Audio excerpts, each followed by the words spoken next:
everybody, it's Noah from PhoneDog.com.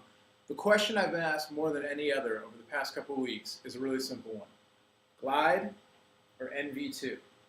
Verizon subscribers, would-be customers want to know which phone should I get? Should I get the Glyde? Should I get the enV2? So I'm going to try to do a quick overview, tell you what I think. Of course, you can go back and watch the full-length reviews. Also check out PhoneDog.com for much more on both phones. Basically, it comes down to this. They're very similar in terms of what they do. They're VCast messaging phones. They're not full-on phones. They both have a QWERTY board. enV2, it folds open. Glyde, it slides down, or glides down, I guess you could say. They're both, relatively small, smaller than a smartphone, a little bit bigger than your regular super skinny phone, and they both do VCast music, VCast videos, messaging. You can do mobile IM, you can do mobile email, high-speed enV2 access, all that kind of stuff. The major differences break down to this. Form factor. Glyde is thicker, but it's also smaller in terms of width. It's hard to see here, but it's a little bit smaller. And it's also lighter. So Glyde, for some reason, feels smaller in the hand. I think because it's lighter and because it's narrower, it just feels a little more compact. The enV2 is certainly a lot smaller than the original enV, but it's a little bit bigger kind of overall than Glyde, even though Glyde is thicker. So form factor-wise, I'm going to give the edge to Glyde a little bit. It's a personal preference. Some people might like enV2 better. As far as the keyboards go, I think it's pretty much even. They're just different. enV2 is a little bit bigger, has a dedicated D-pad, which is nice, although the Glyde, you can use these cursor buttons as a D-pad. The Glyde's keyboard's smaller, but I found it perfectly comfortable to use. One thing about Glyde is I like the positioning of the spacebar better. It's in the middle like a regular computer keyboard, whereas an enV2 spacebar is over on the side. They're both comfortable to hold when you're texting. I like the Glyde a little bit better just because it's a little bit smaller. It feels a little more compact. But enV2, when I was testing it and I took it with me for a couple days when I was around doing stuff, it's perfectly fine, works well. The displays, so obviously enV2 has two displays, one on the front, one on the inside. Glyde just has one. Glyde's display is a touch screen, and it's a wide screen, a little bit wider than the enV2. So the touch screen is handy, but it's not the best touch screen around. It works pretty well for most things. You have the sensitivity. It does get frustrating in certain tasks, especially web browsing, trying to click small web links.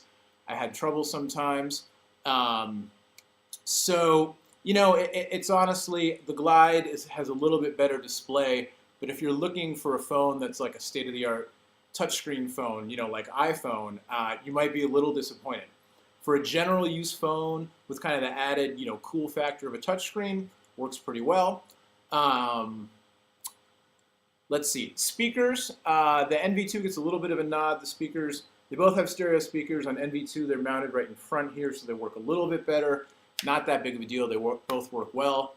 The camera, Glyde is a little bit better. They're both 2 megapixels, but Glyde also adds autofocus and a flash. It's not the best flash out there, but it can help every once in a while. Like if you're taking a shot of friends close up at night in a restaurant, in a club, something like that, the flash could actually help you get a shot that otherwise you wouldn't be able to get. So a little bit of advantage to the Glyde. The Glyde has a real web browser, an HTML web browser. enV2 does not. So that's a bit of an advantage to Glyde, except that the screen is so small and it's so short in particular, and then also the width isn't nearly what a actual computer browser will give you. So I found that I had to move around a lot when I was browsing, which made it, honestly, if you're going to do a lot of heavy web browsing, neither one of these phones is the one you want to get. Glyde will let you get to a few more websites, and it does have an optimized browsing mode as well. But again, it's not like a smartphone. It's not a heavy web browsing phone. Otherwise, it honestly, it's just a matter of which one you like better.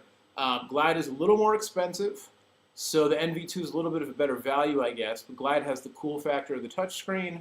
And then, its form factor. They're both very similar. They're very similar feature-wise. It honestly comes down to what your preference is, what you want out of a phone.